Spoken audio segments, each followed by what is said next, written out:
lagi dengan Teacher Nina dalam pelajaran Bahasa Indonesia. Bagaimana keadaannya, Nak? Sehat-sehat saja, bukan? Sudah siap untuk belajar?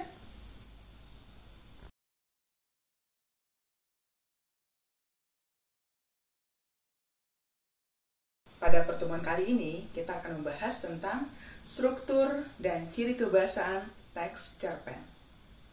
Apa saja materi pokok akan kita bahas?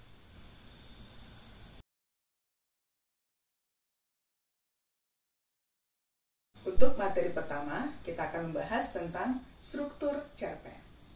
Apa saja termasuk struktur cerpen? Untuk lebih memahaminya, yuk simak penjelasan berikut ini.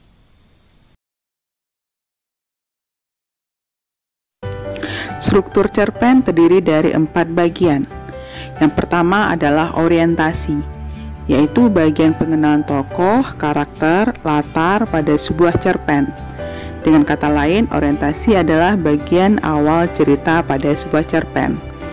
Jadi di sini dalam sebuah cerpen itu di bagian pengenalan digambarkan bagaimana si tokoh dan bagaimana karakternya, serta ada gambaran tentang latar pada sebuah cerpen tersebut.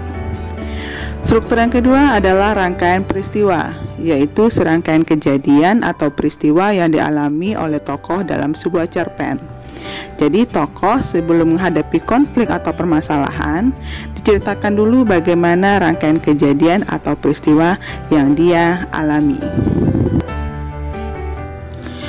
Ketiga adalah komplikasi, yaitu konflik atau masalah yang dihadapi tokoh yang mempengaruhi latar waktu dan karakter. Konflik pada sebuah cerpen itu ada 2 jenis, yaitu konflik fisik dan konflik batin. Konflik fisik itu adalah masalah tokoh dengan tokoh lain yang berhubungan dengan kondisi fisik seperti bertengkar. Sementara konflik batin adalah permasalahan tokoh dengan dirinya sendiri, bisa dengan perasaannya sendiri atau pikirannya sendiri. Konflik yang dihadapi oleh tokoh tersebut bisa mempengaruhi latar waktunya dan mempengaruhi penggambaran karakter dari si tokoh dalam cerita. Dan struktur yang keempat adalah resolusi, yaitu penyelesaian atau solusi masalah yang dihadapi oleh tokoh.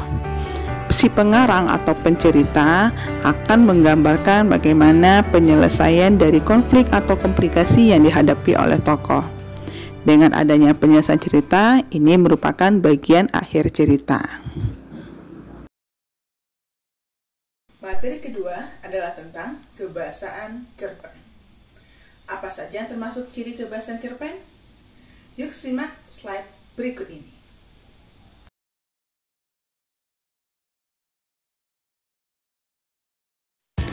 Ciri kebahasaan cerpen yang pertama adalah sudut pandang pencerita. Artinya adalah bagaimana posisi pencerita atau pengarang pada cerpen. Pencerita bisa menjadi orang pertama jika tokoh pada cerpen tersebut menggunakan kata aku atau saya. Dan si pencerita bisa menjadi orang ketiga jika pada cerpen tersebut menggunakan kata ganti orang ketiga yaitu dia atau menuliskan nama tokoh. Yang kedua yaitu dialog. Dialog adalah percakapan 2 tokoh atau lebih. Dialog pada cerpen itu sama halnya dengan penulisan kalimat langsung, yaitu dialog atau percakapan pada si tokoh tersebut ditandai dengan menggunakan tanda petik ganda. Kebahasaan yang ketiga adalah kata benda khusus, yaitu pilihan kata yang memiliki makna khusus. Artinya, dalam sebuah cerpen, kita bisa menggunakan padanan kata yang biasa digunakan dalam kehidupan sehari-hari. Contohnya, kita bisa menggunakan kata fajar untuk menggantikan kata pagi, beringin untuk menggantikan kata pohon, senja untuk menggantikan kata sore hari, lentera untuk pengganti kata lampu, kasur untuk pengganti kata tempat tidur, dan lain-lain. Kebahasaan keempat adalah penggunaan majas. Pada cerpen ada 3 majas yang paling sering digunakan. Yang pertama adalah majas simile, yaitu majas perbandingan dengan menggunakan kata perbandingan seperti bak, seperti, laksana, bagaikan, umpama, dan lain-lain. Contoh kalimat menggunakan majas simile. Hubungan dua sahabat ini seperti awur dan tebing. Terdapat kata perbandingan seperti. Majas yang kedua adalah majas metafora, yaitu majas perbandingan dengan menggunakan kelompok kata atau ungkapan. Contoh kalimatnya, Sarah bertangan dingin sehingga disukai oleh pasiennya. Ungkapan yang digunakan adalah bertangan dingin. Contoh yang kedua, dia memiliki hati batu dan tidak menerima nasihat kakaknya.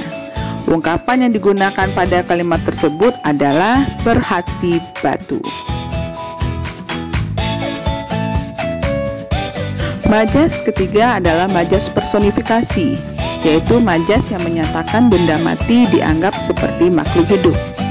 Contoh kalimatnya, Nyiar melambai-lambai dan angin pun berbisik sendu kepada Halimah yang duduk termangu di tepi pantai. Nah, yang menunjukkan majas personifikasi di sini adalah pada kata melambai-lambai dan berbisik sendu. Melambai-lambai dan berbisik adalah kegiatan yang biasa digunakan oleh makhluk hidup.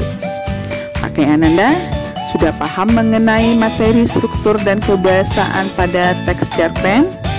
Teacher berharap Ananda bisa memahami dan mengerti tentang materi struktur dan teks cerpen kali ini. Itulah materi kita pada pertemuan kali ini. Tetap jaga kesehatan dan tetap semangat belajar walaupun di rumah saja. Sampai jumpa pada pertemuan selanjutnya dan Assalamualaikum.